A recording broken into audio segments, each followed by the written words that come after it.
Hello and welcome to Freedom Through Astrology, where we're giving you the keys to having a better week and a better life, ideally. Whoops. There we go. It's been one of those days. Sorry. Down there. It's freedomthroughastrology.com. I'm your astrologer. My name is Donald Patak. There's my contact information, standard YouTube copyright until I decide different. Keys to the reading. I read astrology, but I read it a little bit differently than other people. I read what's being known as constellational astrology or true sidereal astrology. It's astrology by the visible sky. In ancient times, that's how the astrologers practiced. They were also astronomers. They looked to see where things were in the sky and read it there.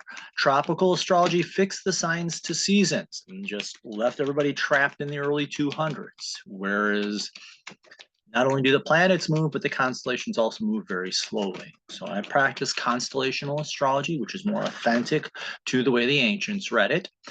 I also use the natural size of the constellations. There are astrologers that make them all the same exact size. Well, in reality, Virgo is huge at just under 50 degrees, but you have signs like Scorpio and Libra and Aries, which are less than 25. So natural size of the constellations. I use astrological midpoints. There are boundaries that many astrologers use that are based off of the IAU, which seem to me to be arbitrarily drawn. Athen Shimenti came up with a system where he looked at the zodiac belt, looked at the constellations as they were in the zodiac belt. Last bright star of constellation A, first bright star of constellation B, some geometry. This is the midpoint, go with it. Works better. I think it works better anyways. And that cat that you hear, if you do hear it, that is my cat Toes, will be joining us on this forecast. I do read 13 signs because in ancient times there were 13 signs. And if you do look at the zodiac belt, it's there. His foot is in the zodiac belt, squarely between Scorpio and Sagittarius. Ophiuchus is the wounded healer. It's where you are wounded in life so that you can learn to heal yourself and then heal others with similar wounds. What I'm reading here are the weekly transits. These are the universal lessons for everyone. So you're going through it, so isn't everybody else. And I interpret using evolutionary astrology, which says the planets, the signs, etc., are teachers. These are lessons to learn. You have freedom of choice on how you want to work with these lessons. You can learn the high road and have a positive outcome, or you can choose otherwise and we'll have a bit of a mess, or however it comes out. So all my dates are based on the Eastern US time zone, and I'm operating within 1 degree of exact, if I'm correct, looking to see when they are very close. I could use a wider aspect as described in, well, the book is buried, isn't it? No, it's right here. In the Changing Sky by Stephen Forrest, which is where I learned to read transiting star astrology.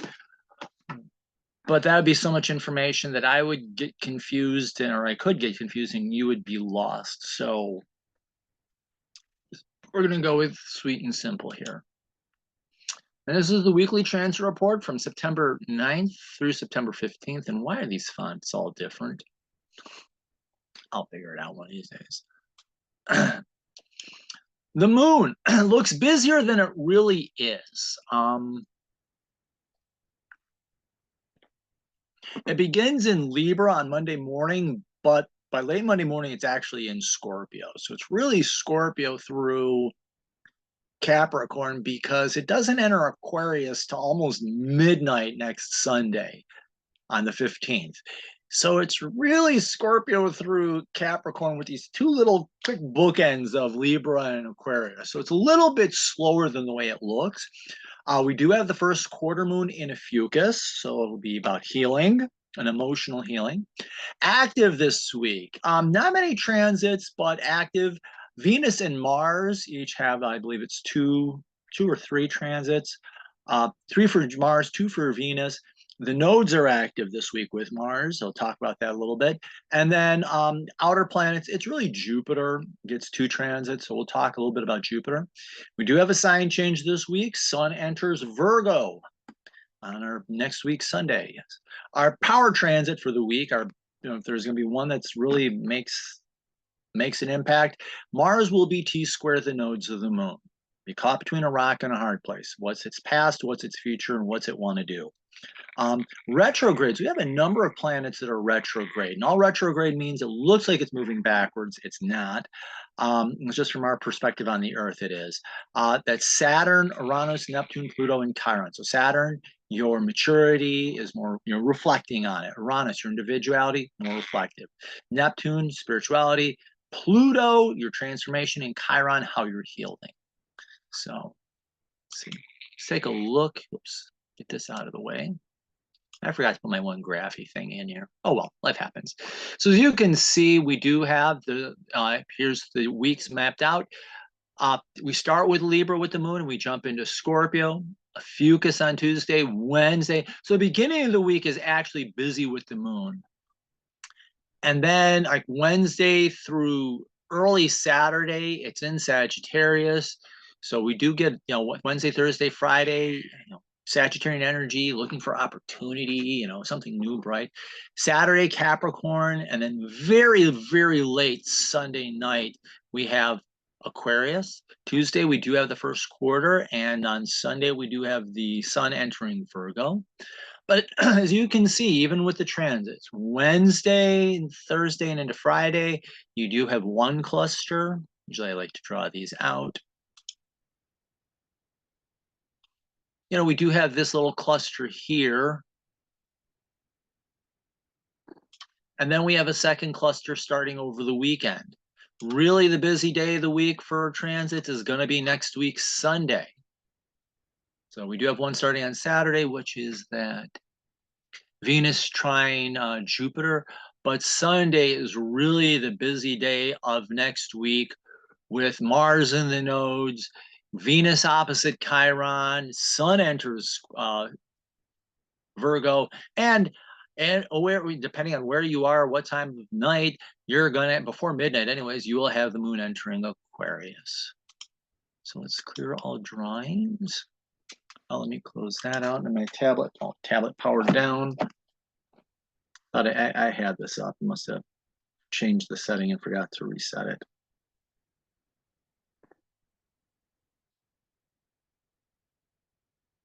That was our computer commercial. So let us begin this week. This actually started on Sunday the 8th. The moon enters Libra, and this is a small sign, so it's a relatively quick transit. The moon is your emotional self. So at the beginning of the week, your emotional self is going to be a little out there, to be kind. But with Libra, it's about taking time to regroup and looking at where you are and taking a balanced look at it, taking a balanced approach. Things are not going to make sense, and that's okay. Just go with it. Paradoxes are there, deal with it. And paradox does not mean two ducks. It just means things aren't going to make sense, and just learn to be okay with that. Situations will be unclear. Gaining perspective before deciding how to move forward is a good thing to do. Falling in the shadow here that's the ideal, and the shadow is falling into complete indecision and not wanting to make up your mind and letting somebody else do it for you. This can actually leave you more confused because you might not understand why they made that decision. They may just say, do this and walk away. And they're like, well, hey, why should I do that? It's like, because you asked my opinion. So we begin with the moon in Libra, and on Monday, the moon will enter Scorpio. So Scorpio likes deep. Scorpio is the PhD of your emotional self. It likes to dig deep into things. So be prepared to face some very deep truths about your life. Emotionally, this could be a bit of an intense day. Things could kick up. Be careful. Be advised about that. People may be a little sensitive, and that's okay. But that can also be a good thing. You might see people for who they really are. But be prepared even for yourself to, examine yourself, examine your emotions, examine them deeply. Take a deep dive into yourself. However, in the shadow, be careful of being moody or taking too deep into every situation that arises. Some situations that are going to come up, just let them go. Others, they can be delved into. Knowing when and where to dig is going to be an important thing. to know. So we go. Tuesday, we have Mercury in Leo is sextile. That's a 60-degree angle to Mars in Gemini. So this is kind of an excitement. Mercury in Leo, Mercury is about learning and communication, and in Leo likes expressing it. Gosh, Mercury in Leo can talk. Mars in Gemini is having the courage to learn. So really is excitement about this Tuesday. It really could be about the excitement about communicating things that you have learned. And let's see, what else do I have here? I have and being excited about learning new things. That can also be it. So having the courage to admit your interest, learn something new, and share it. Learn from people that challenge you could be a good thing as well, because Mars takes courage. So you might be challenged to learn something new. Hey, take it. It's a good opportunity, and then be prepared to share it with others. Be careful, because Mercury can be a know-it-all or think it can't learn it all. And in Leo, it can be that bright shining star that just very egotistical and, hey, everybody look at me. I said, look at me now, and here's why. Or it can be the star that refuses to shine. So it could be Mercury, the shadow of Mercury in Leo, could be just this egotistical know-it-all, or a person who won't share what they do know. And when we jump down to Mars in Gemini, shadow of that Mars, fear, should be anger or cowardice, and Gemini, not wanting to learn and using words as weapons. So be careful here, because it's very possible for you unintentionally to turn words into weapons and cause some serious problems. Becoming overbearing. Yes, be careful becoming overbearing, being a know-it-all, angry words. Yeah. Words that wound could be very, very possible during this transit. So yeah, and especially we have this happening on September 10th, 11th, and 12th. So September 11th, pick. I think that's when it goes exact. Be very careful, especially then. On Tuesday, the moon does enter Ophiuchus, so emotional healing. The symbol for Ophiuchus is a man holding a snake by the head and the tail. In the ancient times, the snake symbolized knowledge. This is a person who learned how to control knowledge and use it to bring healing to themselves. So this is an opportunity for you to receive and find and receive and learn how to heal yourself emotionally. So it's very, very possible today for you to heal yourself emotionally and find emotional healing. Be careful, because the opposite of healing is wounding. So it's very possible for you to wound yourself or others more deeply. I was talking with somebody, and and just to highlight this, you have these doctors that go into medical school, and they study and they learn to try to heal diseases, etc. And they're become pharmaceutical students, and they learn how to manufacture like medications that can help people heal. And then you have the person who learns chemistry and makes deadly drugs that get people killed. So you got to be very careful with what you're doing with this knowledge, because it can bring deep healing, it can bring deep wounding. And then we have on Tuesday, the first quarter moon in Ophiuchus. So that's the sun in Leo. That's your core identity expressing itself, and it's being challenged to heal. And it's the challenge of healing. So I think it's very possible on Tuesday for there to be the opportunity to heal. And squares, yes, are challenging, but they can be a stepping stone. And in fact, one of the ways I like to read squares is as a stepping stone. If you think about it, when you look at like the pyramids, everybody thinks they're strong because they're triangles. They're strong because when you get up to them, you see that they're bricks built at a 90-degree angle, and it's that tension that's giving them that strength and stability. So working through this transit, you could find some healing, some deep emotional healing that can actually help your core identity. Accept the challenge of healing. Refusing to heal or playing the victim card can lead to a fall that is not so easy to recover from, especially if it happens in public. Leo, sun, yeah, very public, could happen.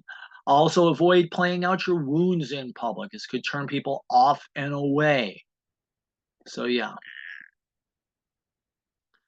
And on Wednesday, we have the moon entering Sagittarius. Emotionally, you're ready for something new and different and exciting. It can be situations, people, Sagittarius likes, I call it the archer that likes to explore, shoot an arrow out, find where it lands. So be open emotionally to new ideas, new information, new things to explore. It can be very rewarding. Be careful of becoming self-righteous or trying to maintain the status quo and refusing to change. Those will hold you down and back. Uh, yeah, and emotion, remember emotions, energy, and motions. This is how you fuel yourself. You want to know the lunar cycle and how it, where you get your energy from. Look to see what the moon is doing. Yeah. And what do we have next? So yeah, this is an opportunity for you to grow emotionally. Find something may interest you. So yeah. And Wednesday, we have Sun in Leo squaring Jupiter in Taurus. So Sun in Leo, the Sun, yeah, it's your core identity. It's all the literature calls it your ego, and you came here to learn to have a healthy ego. So, what is you came here to have a healthy ego and learn how to express it. And the challenge here that can strengthen you is finding a way to express yourself in a way that brings you peace and stability. Jupiter is all about opportunity and finding opportunities, and in Taurus, stability and strength. And I always like to tell people, if you want to understand Taurus, get the book Ferdinand the Bull, because in the middle of chaos, he's finding peace. So this is an opportunity for you to learn how to express yourself in a way that brings peace and stability into your life. The shadow of this is showcasing your ego, becoming arrogant, or being lazy. Taurus can be incredibly lazy, or yeah, you have the Sun in Leo, just over the top ego, and then I always say the opposite. The other shadow of Taurus is the bull in the china shop. So it could be a great opportunity, a big opportunity to make a very big scene in a very bad mess. So be very careful of that. And it's a square, so you could stumble, fall, and face plant in a not so glorious manner. So here we go. Thursday on the 12th, take a breath. Remember to exhale. There will be transits that are ending on both Thursday and Friday. So it's not like things aren't happening. These are just transits ending and letting go. And this is the cat. This is your kitten commercial. This is Miss Toes. She's 12 years old. She's 12 years old this year, this December. There she goes. She's on my lap. It's chilly over here today, so she's trying to get warm. It's really weird. Saturday, September 14th. Oh, by the way, Friday the 13th. Don't worry about it. Everybody's really gets concerned about Friday the 13th. The big thing with Friday the 13th, why that's called a bad day. I actually looked this up. There was this nobleman that owed the Knights Templar a lot of money, and I do mean a lot.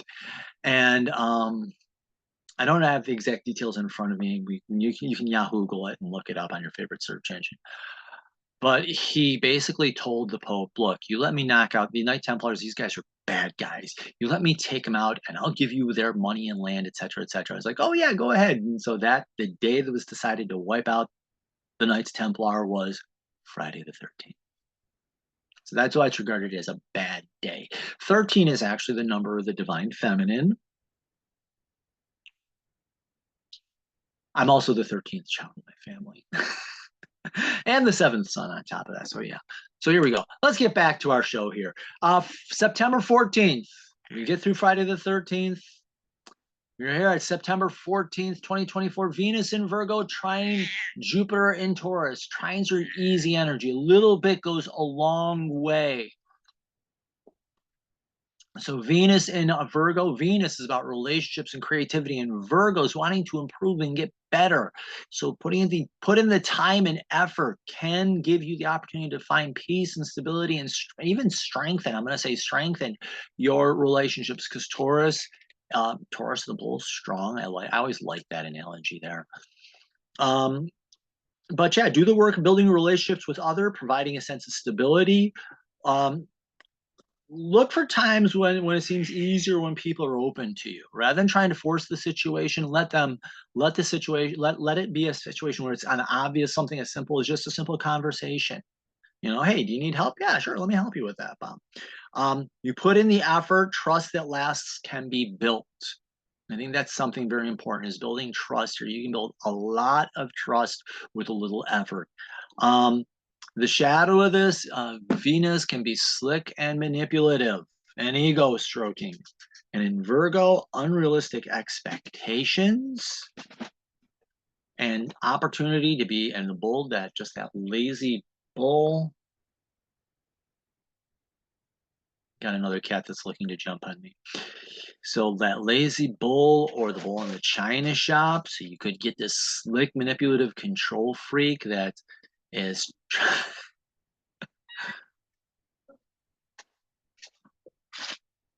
here's your other kitten commercial. This slick, manipulative control freak that's trying to build something that's not exactly stable and may not work out the way they want and blow up into a complete, total disaster. This is the parkour kitten, by the way. So be careful of that. Also, be careful of falling into mechanical routines, thinking that there's some sort of formula that you have to follow in order to build relationships. You don't. It's just you being you. So be careful of that. And that trying to do it that way and force things can become exhausting. So let that go. Also on Saturday, we have the moon entering Capricorn. Capricorn is the get stuff done sign. It was one of the two get GSD signs, getting stuff done. So this kind of actually does tie in with that whole Venus and Virgo thing, because Virgo is the other get stuff done sign for me. But Capricorn likes a challenge. And so Capricorn's looking for that worthy challenge to sink his time and effort into. So accept challenges that come your way today. See them as opportunities to grow and achieve. Learn to use self-discipline when addressing these situations. So it's you learning self-control over who you.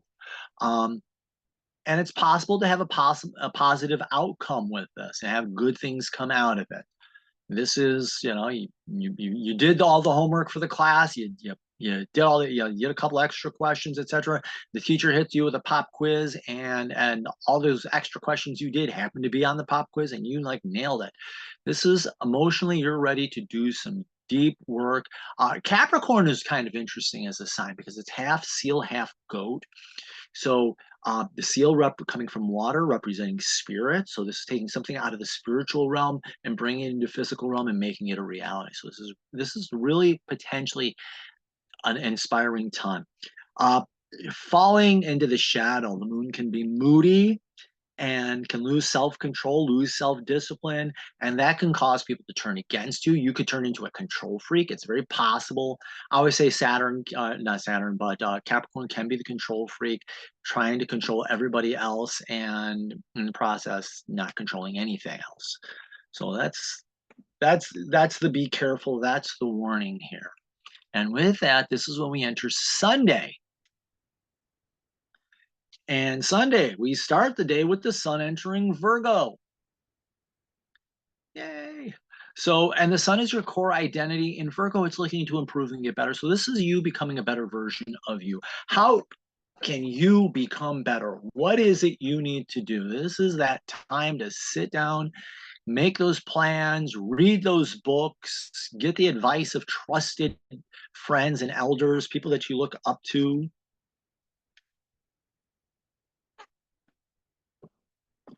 There we go. The cats are both jumped off of me now. So this is going to be a very long season. Virgo is a huge sign in the sky. It's 48 and a half degrees in the realm of there. So it's a very long time of you working on you to make who you better. Be careful because the sun can be egotistical. What? Me improve? I don't need to improve. Let me tell you how you can get better. Bad thing to do. Also, clinging to unrealistic expectations of yourself or seeing yourself as already perfect can become very problematic and cause a lot of trouble. Also, look out for your own perfectionist tendencies or self-criticism, as these can hold you back. Virgo does not need an enemy. It is its own worst enemy. because of those perfectionist and unrealistic expectations it can have of itself. It can become very pessimistic and very self-critical. So be very careful during this time of trying to do too much too fast. Note that it's a very large sign, so you do have time to work with this. And here we go to our next one. And this is our power transit for the week. And let me get my drawing tool here. There we go. And we have Mars in a square to the north node. North node, it's forming, this north and south node are almost always in opposition. And what we have here, there's a grand trine on Sunday. Maybe I'll talk about it. Yeah. Venus. Cool. Okay, I digress. How come I didn't notice that before? Okay, I digress. Let's focus on this T-square, because this is having the courage to learn. Mars is about having the courage to learn. And square is about building strength, stepping stone, building strength. So it's literally it's caught between a rock and a hard place. The north node is its future, the south node is its past.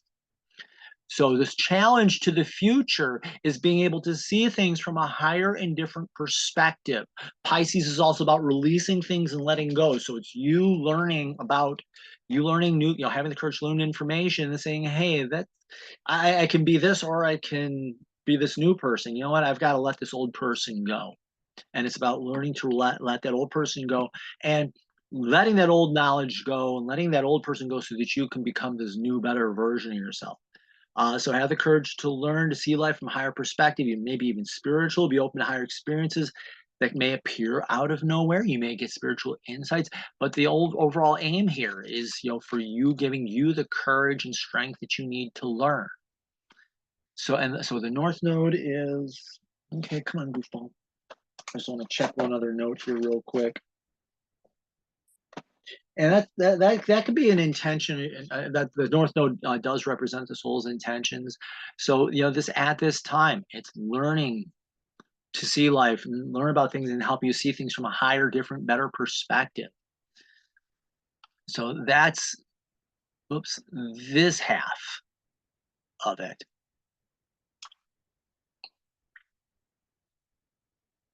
And then at the same time, we have the North Node in an opposition to the South Node. So it's kind of balancing both the past and the future. So let me clean that up. Clear all drawings, close this out. And now we come to the South Node, which is this half. So literally, like I said, it's caught between the past, which I'll write here,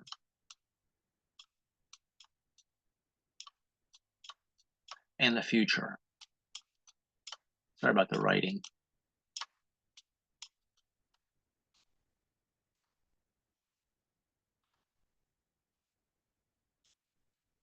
What are you learning? Are you going to keep, ideally what you're learning is helping you to become aware of old patterns and old practices. And that's what you're learning. You're facing that challenge like, oh my gosh, this is a bad practice that I'm doing and I got to let it go. Hey, that's my North Node in Pisces, helping me to see things from a different perspective so that I can let go of these old patterns. Ideally, you're letting go of this past, these old habits, these old patterns. And what you're learning is helping you step into release them and learn to step into a new future and see things from a different, bigger, higher perspective and ideally become a better version of yourself. The shadow of the South Node is becoming trapped in the past, more trapped in the past, and more focused or holding yourself to unrealistic expectations and thinking that, if you just try harder, maybe this bad habit won't be so bad.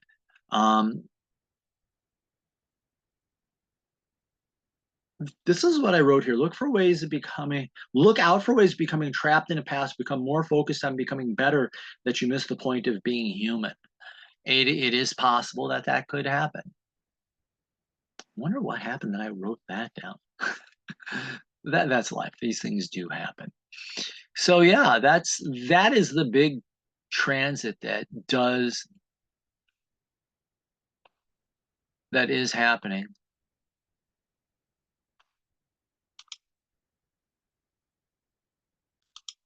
Oops. Oh, crud. What did I just do here? I have to clear my drawings.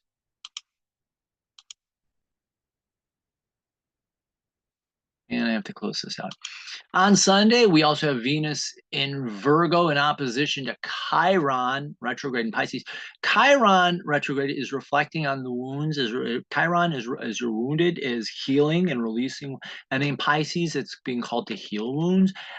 You have Venus in Virgo, ideally getting better relationships and releasing things and releasing problematic behaviors that cause you to have create problems in relationships, and maybe even healing wounded relationships and maybe restoring friendships. So you're working on becoming a better friend and a better associate, and reflecting on how you on how becoming a better person effectively and better in relationships is helping you to heal wounded relationships and release the past and become a better person. Let's see, what do I have here? Reflect on work being done on to heal relationship. Look to see things from a higher perspective. Also release wounds when possible. Know that love and trust can be healed and that it can take time. So give yourself that time, the time for it to happen.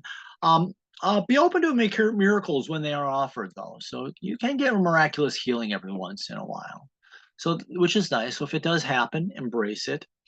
The shadow here, again, slick and manipulative, control freak, trying to control people, or unrealistic expectations. Hey, if I do this, what the heck is that Rube Goldberg machine? If I do this whole Rube Goldberg routine, then things will have to happen and turn out better for me. And it can actually lead to deeper wounding. Deeper wounding and deeper problems.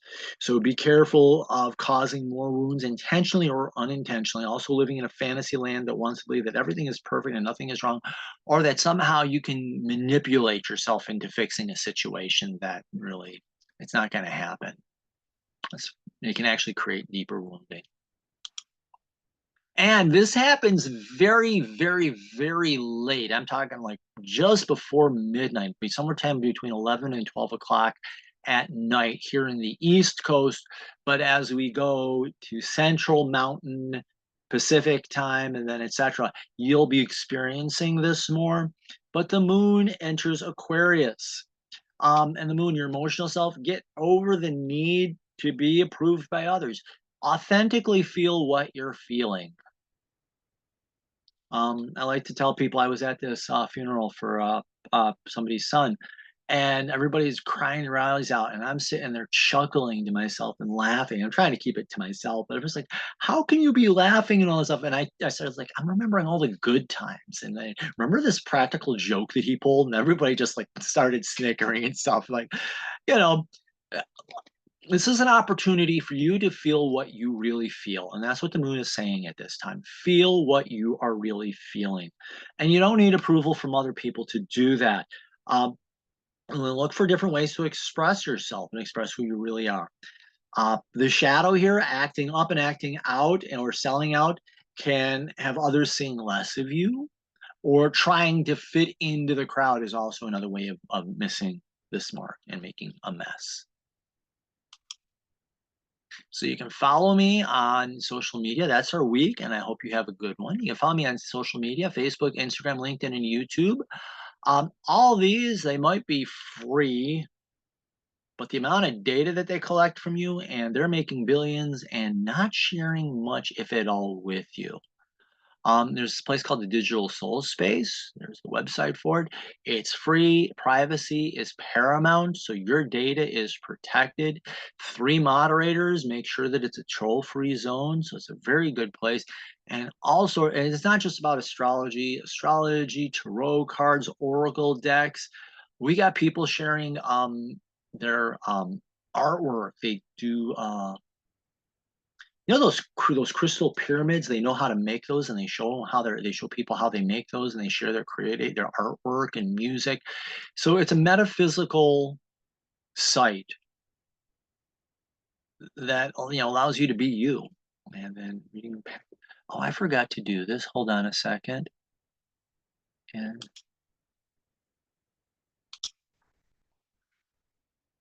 all right, sorry about that. it's been one of those days. I'm just getting over a headache. I'm not sure where this headache came from, but nonetheless, go to freedomthroughastrology.com. Here's my website and the readings that I offer. If you want to see how your chart changes, I do a quick 6 reading. You get a recording. You sit down and say, wow, that's cool. I always say, giving you your keys. What are the keys I give you? I help you understand your birth chart. Past life reading, it can be a karmic chart or a past life reading. So if you are a one and done, this is a special lesson you came here to learn. Otherwise, it can be read as a past life that you came here to heal. Quick pick combines them and makes them one's kind of continuous reading. Your second set of keys is your horoscope. First of all, you got to understand why you're here. You know, why is purpose? What am I here? And then the horoscope are the lessons you came here to learn. Life cycle, which is kind of an astrological birth snapshot. It's like this is where the outer planets are and the major lessons that they're here to teach you this year. And then I can tell you big picture yearly. We can do 3-month shots. Monthly horoscope, I like to do new moon to new moon. Forgot about the year. Some people think, well, the year's got to start in January 1st. You can start the year whenever you want. My friend does it on their birthday. Another friend of mine is Jewish, and they are this week. Yeah, I think their Yom Kippur and Rosh Hashanah are this week, and that's when their year starts. A friend of mine is Native American. Their new year is on the midwinter solstice. So there's that. So I can do it like that. I do have packages. When you buy a package, you're getting readings, and there's a 10% discount already built in. If you click on subscribe, I do a once a week newsletter where I give you a summary of the major astrological events, an insight. If I offer any sort of subscriber discount, that's where you get it. If I do live events, that's where that information is. If you click on blog, you can see this is where I do weekly forecasts. I've been posting daily horoscopes. I didn't get one this morning. I was just so much pain that it was not possible. But I do what I call daily horoscopes, and then these other ones are daily deep dives where I take a transit and I go into it really deep. And then if you click on scheduling, I believe it is where you can schedule your appointments. And when you schedule with me, what you're going to get first is a recording. Because trying to do a recording and answer your questions in 1 hour just doesn't work. But what we have noticed working with people, if I give them a recording and they watch it once or twice and they make their notes, when we get together and talk, they're asking me, people ask me questions and they're getting to understand their chart more deeply and more powerfully. So you're going to get a recording, watch it, and then we have an hour-long follow-up. And you can sit down and we sit down and we talk and you gain a better understanding. So that's what you get. And how I read. Let me close this out. That always helps with my CPU. And let's go back here, slideshow, current slide.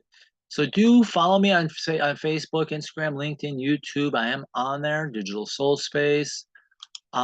Thank you. Like, follow, share. Do sign up for the newsletter. And remember, in the visible sky, your life changes. Thank you very much. Have yourself the best week possible.